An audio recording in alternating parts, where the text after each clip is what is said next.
Right. Alexa, do you want to kick us off here? Sure. So welcome to this webcast as part of our 2021 Strongest Towns competition or contest, my bad. Today we've got Brenda Landis of Carlisle, Pennsylvania, who's the 2016 Strongest Towns winner. Brenda was elected to the Carlisle Borough Council in 2018 and works as a multimedia specialist at Dickinson College. We've also got Russ Soyring of Traverse City, Michigan, who is the 2017 year's winner. Russ recently retired from 35 years of service as the planning director for Traverse City. And then finally, we've got Lisa Nellessen Savage of Pensacola, Florida, who is the 2019 Strongest Towns contest winner. Lisa is the executive editor of the Pensacola News Journal. Let's also take a moment to recognize the few towns who won in previous years who were not able to send a representative to this webcast today. Those towns were Muskegon, Michigan, and Watertown, South Dakota, the 2018 and 2020 winners respectively. So we also have program director Rachel Quednau and myself, Alexa Mendieta. Rachel is I said that already, program director, and I'm the development associate here at Strong Towns. And we're excited to be here. Yeah, thank you all so much for joining us, and thank you to our panelists from these various wonderful communities. I wanted to start out by asking each of you to talk a little bit about, just tell us an update on your community. You know, what are some of the things that you're most proud of that your community has achieved over the last few years? And what are maybe some areas that you are still hoping your town will grow and improve in? Let's start with Brenda of Carlisle, Pennsylvania. Thank you. Yeah, I mean, I think we're always in motion, always trying to keep focused on what we can continue to be doing. So in the past couple of years, we worked on our focusing on our alternate transportation. We had a bus that didn't really work out for a while, and that's our county level transportation. We're at the mercy of that sometimes. So we've been working on biking, and we were able to secure a designation of a bicycle friendly community. But that also helps us by even filling out these applications. It really makes us go through the process, and I think that's part. It's less of the designations, although we're really happy to win this back in 2016. It's going through that work and keeping looking at what we're trying to achieve in the future. And so we have, along with that, we have a possible pump track coming up in the future. So like expanding our recreation as well as just transportation in that way. This past year has been tough, but also we have, we're working on, we're in the finalists for an All-American City through the National Civic League. So again, like, it's not about, I am on council now, and it is, government led in some ways, but it was a combination of a lot of different community groups that made us, successful in getting there. Our signs when you come into town say excellence in community service, and so that's just a slogan, but it's only a slogan if it's not really used, and it truly is. It's people here just really just dig in, and we worked with the college here as well, a whole bunch of nonprofits, all sorts of groups, and there's something called the Carlisle Action Network, and action is the real important word in there, because it's all about us creatively thinking of like, what is the matter? I mean, it's everything from homelessness to masking this year, and really having a united front and trying to use all of our creative forces, resources, everything to get things moving in the right direction. So we are never afraid to ask for help and connect with other groups to make something actually successful. So I can go into more detail about some of the other ones, but yeah, I mean, we are always in motion. So Wonderful. Russ from Traverse City, can you tell us a little bit about how your community has been doing over the last couple of years, and some achievements you're proud of and things that you guys are still working on? Yeah, thanks. Well, Traverse City is just for people that may not know where we are. We're on the shores of Lake Michigan, about 5 hours north of Chicago, about four 4 hours northwest of Detroit. And we're a town that is considered like a regional community. So a lot of people come to our part of the state of Michigan to recreate, for business, for services. Some of the things we're doing is we're trying to make Traverse City to be the most walkable community in Michigan, maybe in the Midwest. And we applied for a Safe Routes to School, a grant for 10 schools, and we received a $2.4 million grant to extend sidewalks and trails for 3.5 miles that will lead to the schools, which is going to be really great. But the City Commission also, and the Planning Commission, really felt that sidewalks are very important. And we have 80 miles of sidewalks, but we have a lot of gaps. So we're adding about 11.5 more miles of sidewalks to fill the gap. So we'll have 94 miles of sidewalks in our 8 square mile town. So that's a good step in trying to get kids to go to school. But we also have some really cool nonprofits. One is called Norte, and they are inviting the youth to be engaged for active transportation. And they have walking bus routes, and they have bicycle tours through the community. They have all sorts of activities to engage the youth in our community to be very active and independent. And it's really super exciting to see their smiling faces and their orange t-shirts flying through town. And they're going to be our future leaders, and they're going to support more sidewalks or more bike paths and various types of changes in our physical environment for our town to be more walkable. One of the things that we've done that I'm very excited about is that we took a very brutal, difficult street that had 24,000 cars a day, 4 lanes. The average speed was over 30 miles per hour, right in the heart of the town. And the neighborhood came and said, do something about this street. We can't even get to Boardman Lake. That's only 1.5 blocks away because we have all those cars that are just flying through. No one stopping for pedestrians trying to cross the street. And so we did a road diet. We did it as a pilot project initially by restriping the streets. Now the city engineer and the fire department, the streets department, they had some qualms about it. And the city engineer said, we're going to destroy the neighborhoods because we're going to push all that traffic onto the neighborhood streets. Well, the city commission was confident enough that we could give it a try, and we tried it. It didn't really work out initially, right? Crashes went up. We had some backups. We had a website. The street is what I'm talking about is A Street, and they had a website called A Street Sucks, and they had a lot of caustic comments made about the city planner, about City Hall, what kind of bonehead planners we had in our town. But we perseverance, I think, is what we had. We made some tweaks to that road, to that street, and ultimately we hired a firm, Fire Associates out of Chicago, to help us with a charrette, and we redesigned the street. And now we narrowed the street by 11 feet. We made it a 2-lane street with some turning lanes, traffic islands or pedestrian mid-block islands. We necked down the intersections. We put cycle tracks in, so wider sidewalks. We landscaped it, put decorative lanterns in it. It's flowing beautifully, and there's no traffic has spilled off into the neighborhood. The engineering department went looking for that traffic, could not find the traffic where it went. It kind of evaporated or something, but now we're back actually with the same amount of traffic flowing down that street smoothly and slowly. The traffic speeds have dropped about 8 miles per hour. And we're seeing new businesses. This has become a very exciting address in town now to be on A Street. We have 3 major projects that are underway: mixed use, mixed income.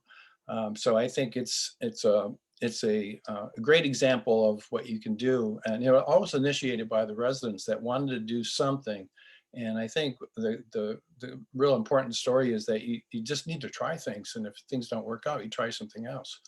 So the other thing that's kind of exciting is that we're building a park, a trail around Boardman Lake. We're blessed to be on Lake Michigan, but we also have we have a river, and we have a lake, a 5-mile lake down around the perimeter. And we're building a trail around that lake, and we're going to finish that up this year.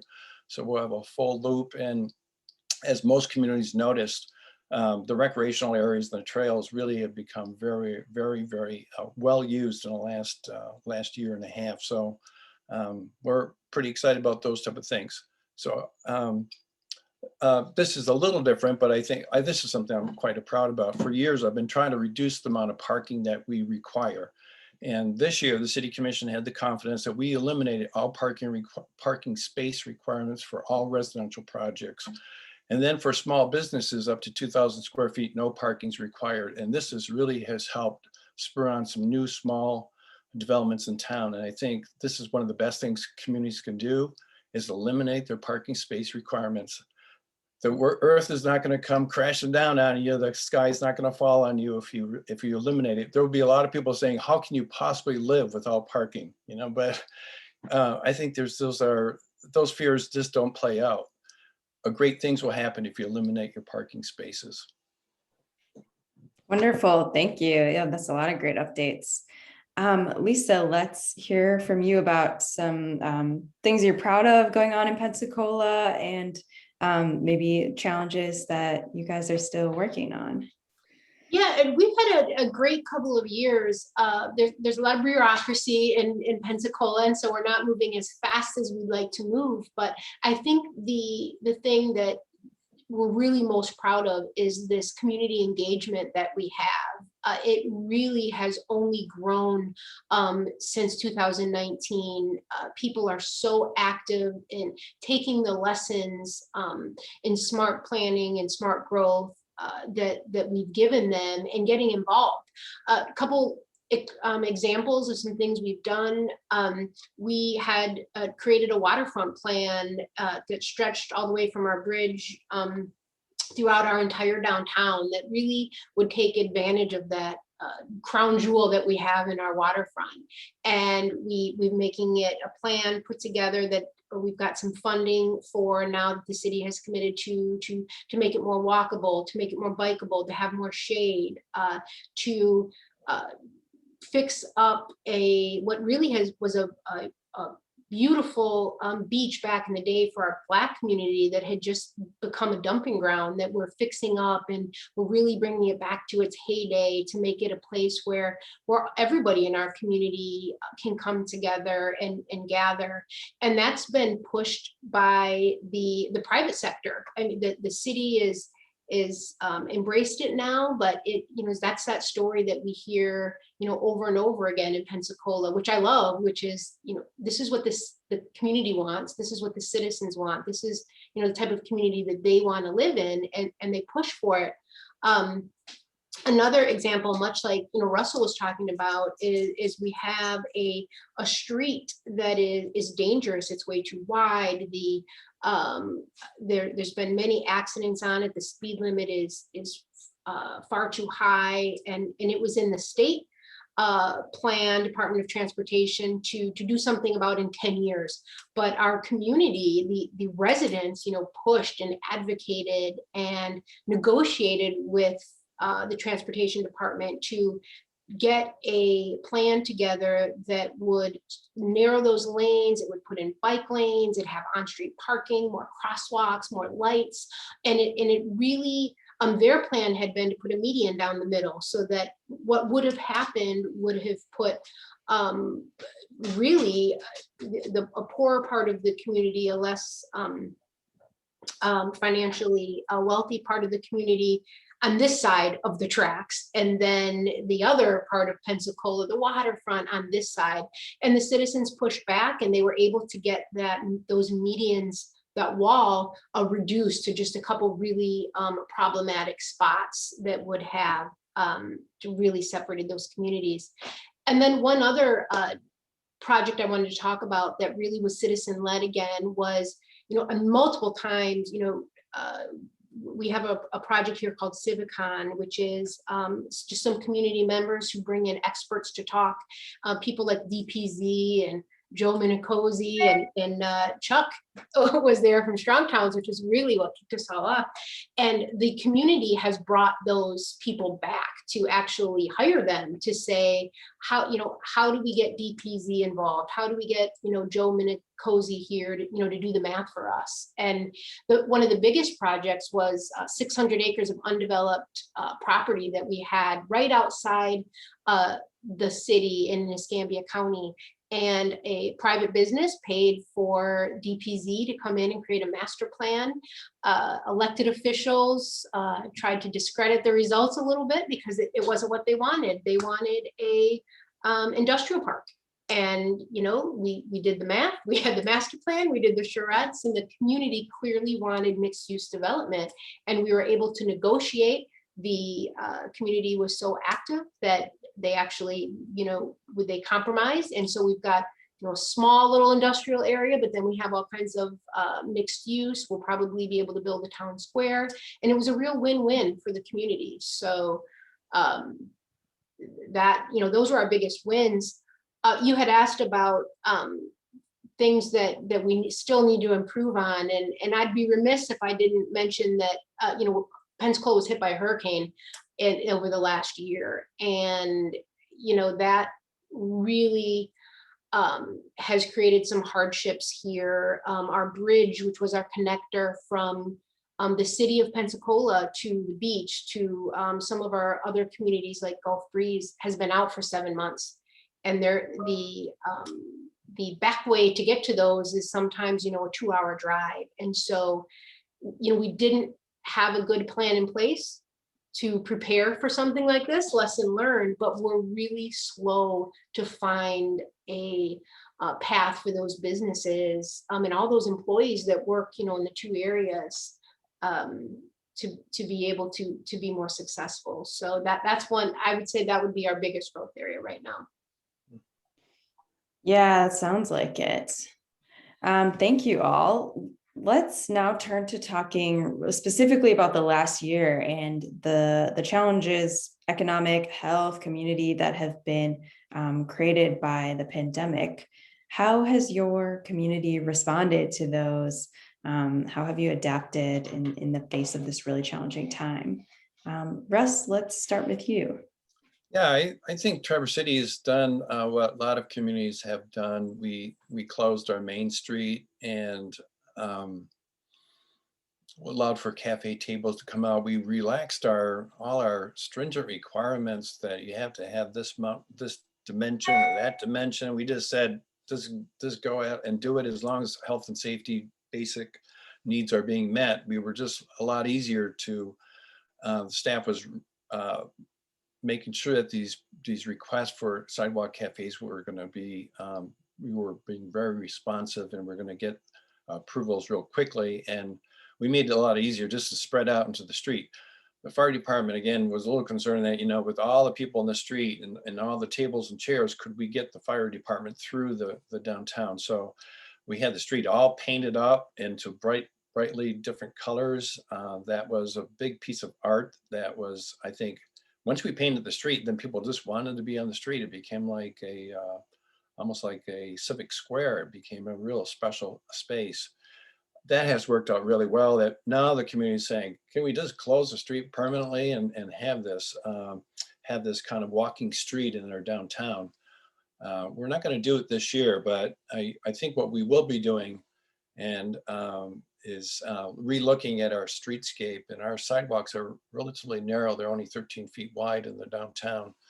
And to have tables and chairs and people walking through, it gets really congested. So I think we're gonna maybe eliminate a parking lane and widen the sidewalks so where there's more room.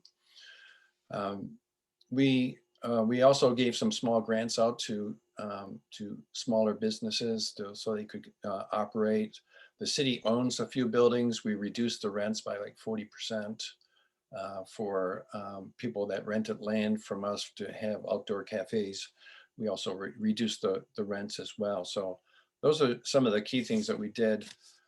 We didn't have a hurricane like Pensacola had, but we have rising waters in the Great Lakes that have flooded out our town and our downtown.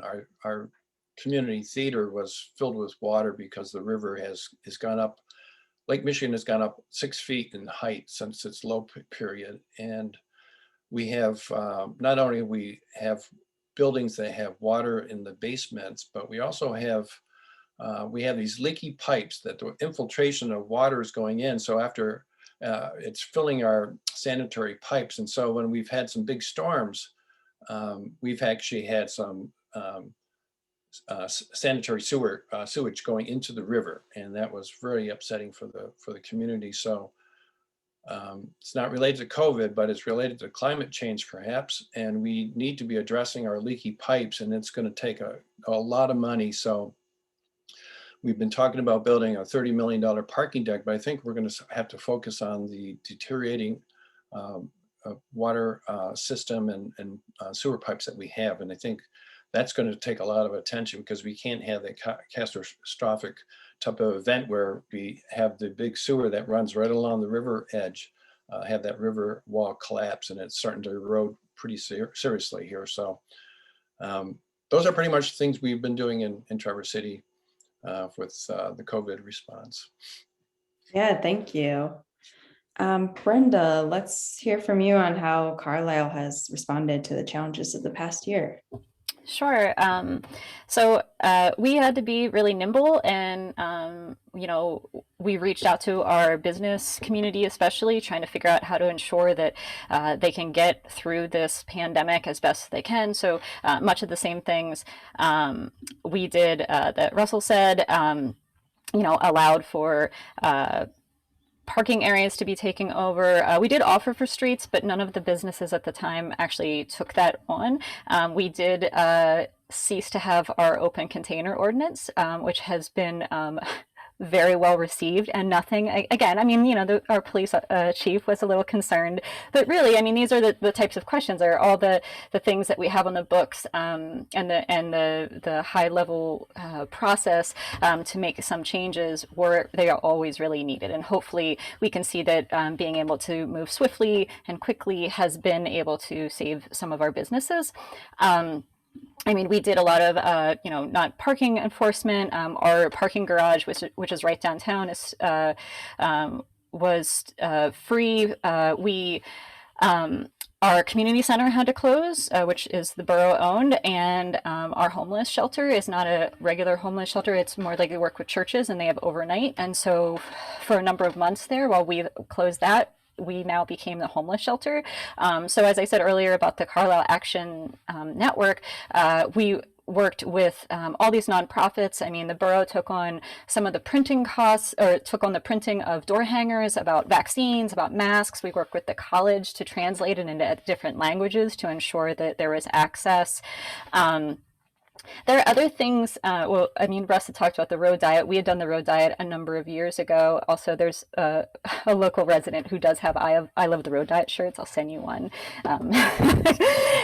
But we're also looking at 2 other streets. So although we didn't close streets, we're looking at 2 other streets that are one-ways, 2-lane one-way, and looking at converting that, putting a bike lane in those as well. So I think those were things that were actually remnants of when we did do the road diet before, and as we see so many more people using different modes of transportation, it allows us to revisit things.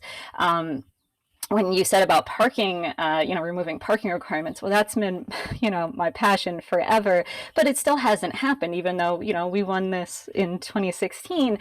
It takes time. And so I think the thing, it's not all pandemic related, but it happened during the pandemic. And maybe it's because of this like fluid motion that we're able to work through. But we started up a climate action commission, which is not insignificant. It's got 4 different areas. One is zoning.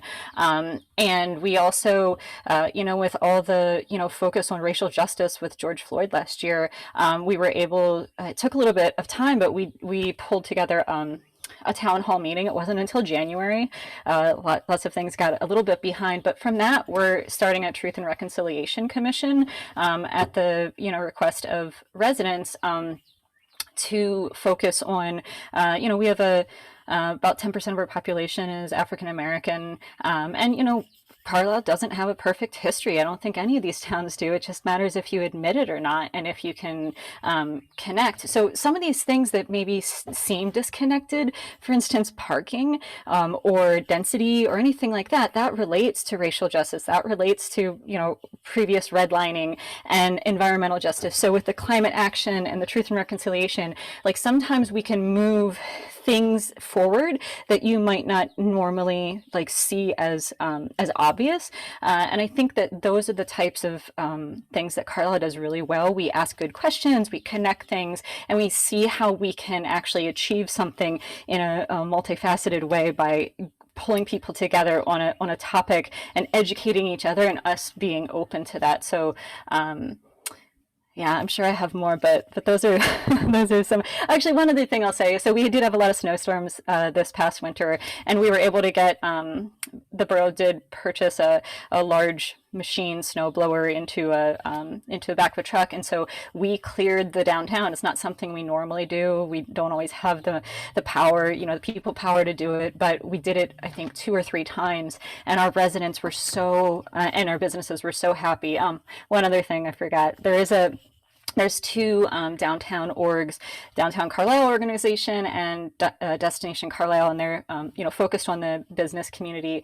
And Destination Carlisle created something called Save Our Smalls, so SOS, and it's basically you can donate money, and then they give gift cards to first responders that then can go to these different businesses. So it's thanking the first responders and folks that have been in that area, as well as putting money right back into our downtown. The Downtown Carlisle Association usually does, a lot of First Friday events, and they didn't do them, but we finally did have a socially distanced and healthy Ice Fest in February, and so like it took some time for everyone to get their footing and figure out, we don't want to do anything haphazardly and put anyone in jeopardy, but it was also super successful for our businesses at the time. So yeah, so there's a lot of good stuff. I mean, it's not just the borough by any chance. Like it's so many people here. I wish that they could all be on here, but I give them all the credit in the world.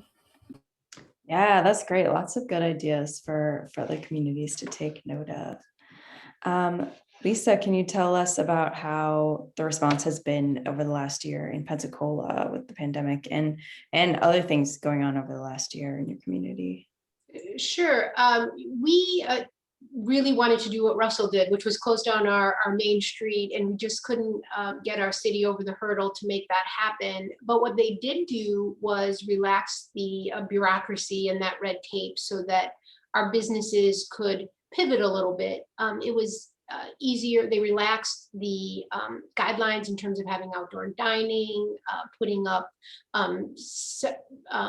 temporary shelters and those types of things so that they could have more people seated in restaurants and stores. And the city was very helpful in ushering that through.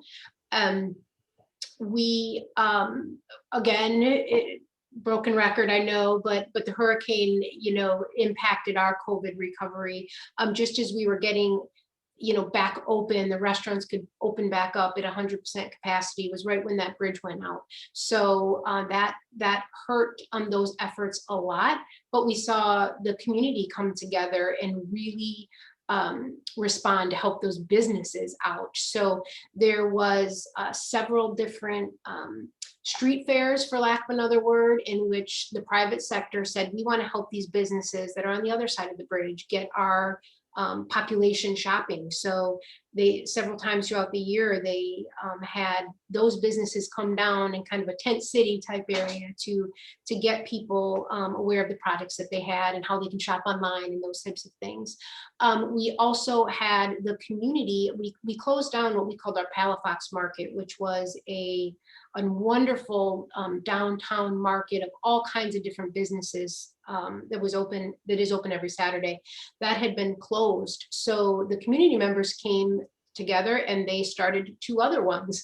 And so we now have, and we kept those. So now, in addition to the regular one that we have on Saturday, we have a day 2 on Sunday. And there was such a waiting list all the time to get in that market that there's enough business for a second day.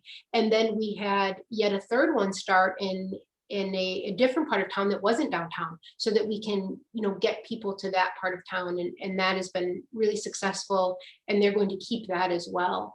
Our city also gave away a lot of individual and business grants from the CARES Act funding. They pivoted the businesses. The guidelines were more difficult, and so when they found out that they weren't getting as much of takers as they wanted. They didn't just, use that money for something else. They made sure that they expanded the amount of individuals who could get it, so that if you were employees of the restaurants or retail, that you had much of that money. And then as far as COVID itself, we have 3 hospitals in Pensacola, and they really worked well together to not only inform the community, but to set up clinics for testing in the beginning, but then vaccines. They went right to our most impoverished communities first, which I thought, was a really great idea. They set up, they partnered with some churches, and they're going door to door to make sure people who otherwise might be left behind, that they had access to those vaccines. And I think that's been, it's really going to be a game changer. We are getting vaccinated very quickly here. I don't know very many people who haven't been vaccinated at this time, because it is going so smoothly. And I think that's really going to help us in our recovery. That's fantastic. So turning now to the 2 finalist towns in this year's contest, it's been great to hear about all of your community successes over the last several years. The 2 towns that are competing this year in the final round are Lockport, Illinois, and Oxford, Mississippi. And I wonder if any of you have a comment on those communities, if you had time to look at them a little bit.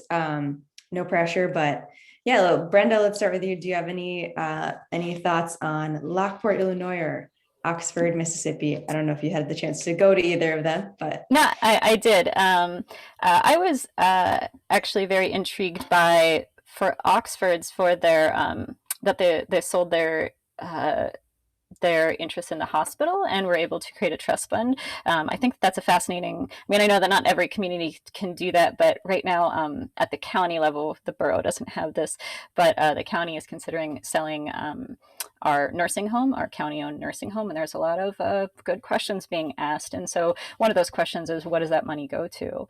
And so I think that was very interesting to see how a community could think for the future. And so that's exactly what I think, with a number of other questions. But and there's been talk of things like that here, or at least some residents, requesting maybe, future funds being set aside. But of course, that does take a little bit of time. But if you have, a large amount that could come in, and then you could really think creatively, I think that's also lends itself really well to participatory budgeting, and community budgeting, and thinking of how you can really engage folks in the community. So I also really liked that they're named after, a place in England, which we are as well. So, but as I said before, for Lockport, again, I worked on our application for the bicycle-friendly community, and so I appreciated their master plan. I'm not sure, what it all went into it, but I think that really taking strategic looks at your own community and thinking about what's lacking, and it takes time to put that investment in, and having a master plan is only as good as following it. So it sounds like they're also actually implementing some of that work. So I really like both of them. I also like that they're kind of the same size, it looks like, within like maybe 5,000. And, we're a little town, but we're scrappy and we get things done. And I appreciate, a little bit of that. So I don't know, I cheer them both on. thank you. That's awesome. Lisa, any comments on the 2 final competitors in this year's contest? Yeah, this was hard. They were both so fantastic. We were talking earlier before we started just about how energized we were from listening to the mayor's talk. I think the takeaway I had from both of them was that they clearly came across, as their community's biggest cheerleader, which sets the tone. They were so excited about everything that they were doing, and they were focusing on the people. They both really talked about how valuable community input is to them. It sounded like they were doing charrettes on a variety of different projects. I thought the Illinois community really did a great job of finding kind of their crown jewel, which was the canal, and building up everything around that, and knowing that that is their draw. I came away, I thought Oxford had the edge. I really loved the flexibility that they talked about during COVID, that they seem to have a culture of constant learning and using the lessons, whether it was COVID or a mistake even that they made, to make their community better. Yeah, I thought that was fantastic. She talked a lot about, you know, their public-private partnerships, and I was fascinated by how they got their transit system funded and how they operate it. It's a smaller community, I think, about 25,000, if I remember correctly. And to have that strong of a transit system, I thought was just remarkable. Yeah, thanks for those comments. Russ, any final thoughts on Oxford, Mississippi or Lockport, Illinois, as you've watched the contest this time around? Yeah, well, Lisa said a lot of really great things that I'm going to mimic some of those. I listened to both. I'm not familiar with either community Lockport or Oxford, but I'm ready to take a road trip that will take me very close to Lockport and Oxford. So I was thinking maybe I should just do a little slight detour and see these communities, because like we were saying earlier, that listening to their passion and their love for their community was really evident, and it was really it expresses the type of community I think that they are. And so I think they both are very worthy of winning the championship. And my initial thought is I always root for the Great Lakes states first, you know, somebody close to the Great Lakes. So Lockport was getting my, you know, before even listening to the podcast, I was thinking, okay, I'm going to be rooting for Lockport. I like what they were talking. They were trying to really help on things that are so difficult, to add some more housing opportunities in the town. And I like the idea that they saw where their resources and where their strengths were, and those canals, and making sure that they were had a lot of good public access, that they were extending the bike trails along there so people could enjoy the community. And there's a lot of little things that they were doing that I think that were really pretty cool. One thing in particular that I thought was really pretty cool, and we try to do a little bit of that in Traverse City, is that this kind of a shipping container maker's pad, I think they called it. And they were trying to allow for people to start up small incubator type of businesses relatively easy by creating the pad for them, where they could just kind of slip in a container and spend maybe $25,000 and start their own business. I think that's a remarkable way to get businesses underway in your community. And especially if it's on a kind of a tired kind of corridor that could use some energy. That's worked out really well, with, especially with some of the food trucks that we've had in town, that has generated the excitement for those businesses that they now turn into a bricks and mortar type of restaurant. Oxford sounds like a gorgeous town. I love going to university towns, and it sounds like they have an adorable downtown, so I really would like to go. I like the idea that they instead of just trying to go back to normal, they wanted to go beyond normal. They want to go upon improvements, and just as Brenda mentioned, that when you would close a street down, you start realizing, well, maybe these one-way streets don't work that well, and maybe a two-way street. So we did that in Traverse City, and all of a sudden the two-way street, which I've been advocating for a long time, met with all sorts of resistance. But with COVID, you had a reason to make some changes, and all of a sudden people's eyes are open up that, oh, two-way streets really work a lot better than the one-way street. It seems like Oxford was always willing to try things relatively easy, without hesitation, asking their residents what they wanted to see, and being very open-minded to making those type of changes. I like the idea that they were going to widen their sidewalks maybe to 25 feet so they can have the cafe tables out year round. I thought that was pretty exciting, and something I took a special note of. So I'm going to give my nod to Oxford, even though it's in the South. I just thought that their enthusiasm and excitement and passion, and it came out so clear. But I'm going to investigate both communities further and check them out. Thank you. And thank you all for taking the time to look at those communities a little bit. You all have offered so many great ideas and examples that I know other communities will be listening to and learning from, I hope.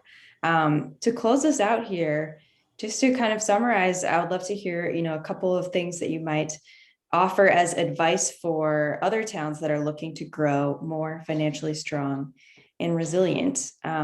Lisa, can we start with you? What advice would you share from your life in Pensacola? Yeah, I come from a unique position, so I'm always going to go right to transparency and engagement. Keep your community informed, but really, I would put the onus on the community itself. The community members need to get involved. They need to know what is happening at the city level. They need to demand that resources are being utilized wisely. They do know what they're talking about, so they shouldn't be afraid to do that. I think it's inherent on our elected officials to make sure that they are educating their community so that the community is aware, never caught off guard, so that together you're building a community that people really, really want to live in. One last thing is the big takeaway, so many that we got from Chuck, because he's been to Pensacola a couple times, but the thing that we throw out often that really works for us is find that one small thing, do it really well, and then do it again. And then find that small thing again and do it really well and do it again. And that type of incremental gains will really pay off for your community. Love it. Russ, what advice would you offer from your experience in Traverse City for other communities hoping to get stronger? Well, one thing that I think that's really good is to analyze your rules and regulations, and sometimes they're really not adding any real true value, and you should get rid of those. And I gave you that one example of the parking space requirements. It's really not necessary. There are so many market forces that are you need to put a cap on parking. That is something I think you do need, because I think some people, they over exaggerate how much parking you really need. And all you need to do is do Google Earth, look at your community, see all the empty parking lots, and to showcase that. They'll say, well, that was an odd day. Well, then show them the previous years and keep on showing constantly these empty parking lots. Do a bus tour and look at all the empty parking lots. So get rid of those unnecessary regulations, because things can really blossom if you let people have a little more flexibility to do things. And so that's one thing I would do. Other one is, when you're doing big projects and capital projects, bike trails or streetscapes and everything, you really need to have a maintenance plan with that. We need to, this bike path that we're building around Boardman Lake is ultimately will cost us probably close to $10 million. So how we're going to maintain that in 10 years is going to start falling apart. So what we did is we actually did fundraising for a maintenance plan. And we have a substantial amount of money there. Just the interest alone will help to pay for an annual maintenance of this trail. And I think that's being just real thoughtful, and because aging infrastructure is going to be a real problem for communities across the nation. Like I already mentioned about our leaky water pipes and sewer pipes that we need to address. And so focus on having maintenance plans. They're not sexy, they're not fun. Politically, they're really hard to deal with because, of course, politicians want to showcase all the pretty projects that we're going to achieve, but you have to think about how we're going to maintain those. And then lastly, I would just say that just try things. If it doesn't work out, try something else instead of just being satisfied with the status quo.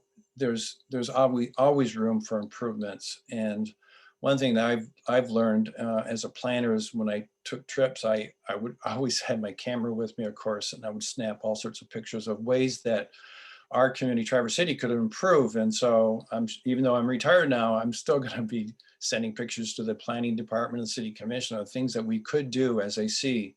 I think we can learn from other communities. I think just listening today, I've learned things from you guys today. So I think it's a real benefit to share what we're doing, share our mistakes and our failures as well, but then share our successes.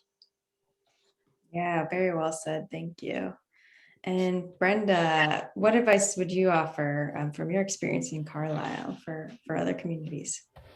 Well, I did like what Lisa said about transparency, and I think at least for me, I mean, I've tried to take your strong towns focus all these years, and I mean, bureaucracy is a big thing, and so it's hard to change everything all at once. We did do a lot this year, but a couple things that I've realized is both before I was on council as just a resident, I've sat in those meetings before, and I was going to say something, and then someone more in the know than me would like tell me something, and then I would realize that I kind of would look silly to say something when you don't have all the information.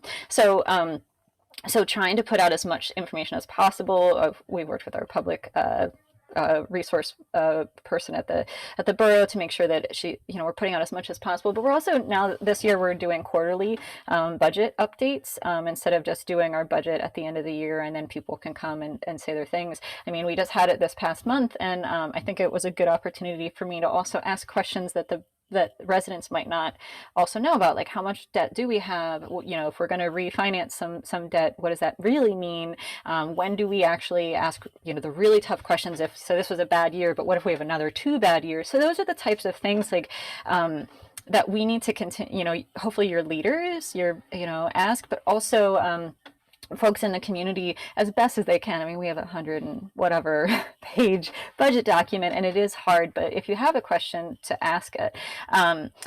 We do have, we had 2 different factories that went under at the end of around 2009, 2011s, and so there was a big push to change those brownfields into productive spaces, and we do have a TIF district because of it. Now that's the good big question. So we have like you asked about what kinds of things are we up against too, and that's one of them. The good thing is across the street, so it's one. I was across from a running tire factory, and that has been redeveloped into over 100 units of workforce housing. So, approving affordable housing. I like that was one of your questions this year that you asked the communities, because it's extremely crucial. And so it's not just about communities as like a borough, this is big, large scale affordable housing, but, accessory dwelling units, thinking creatively.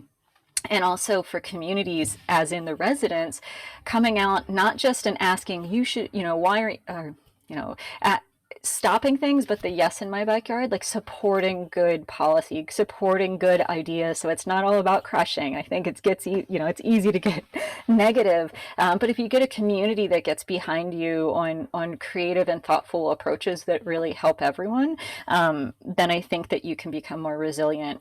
So I do, as I said before, I think the Climate Action Commission and the Truth and Reconciliation Commission can align with those, and because financial stability and resiliency is part of that, and that's lifting up all the communities that are in your town and making sure that people aren't left behind. And that's been the problem, is in most communities there are folks that there always are, actually, someone is left behind. But if you give the community and the residents the voice that they have earned and they have the right, and you elevate them and you put them into some sort of leadership positions, they can then guide good policy changes at the borough level. So much good advice. Thank you all. I'm especially appreciating that all of you have highlighted kind of, not the super exciting, like sexy stuff. It's like budgets, parking, regulations. These are like the fabric that makes our communities, and it's not the stuff that most people notice as they're walking around, but like if you can get those things right, then so much else can fall into place. So yeah, thanks for all those responses. Alexa, you want to close this out? Yeah, as Rachel said, thank you guys so much for joining us here. I feel like personally I learned a lot just sitting here and kind of getting to hear you guys interact and discuss how your towns have fared since you won the Strongest Towns competitions, and especially in the last year with the pandemic. So just thank you so much for taking the time to be here with us, and a reminder to everybody who is watching to vote for the Strongest Town. Pick between Lockport, Illinois or Oxford, Mississippi. And is it Mississippi? MS? Sorry. Yes. I was like, wait, it might be Missouri. Oxford, Mississippi. So pick between one of those, and you could vote at strongtowns.org/strongesttown. And yeah, just thank you guys so much and have a good day. Yeah, thank you all. Take care. Thank you. Take Cool. care. Bye. Bye, guys.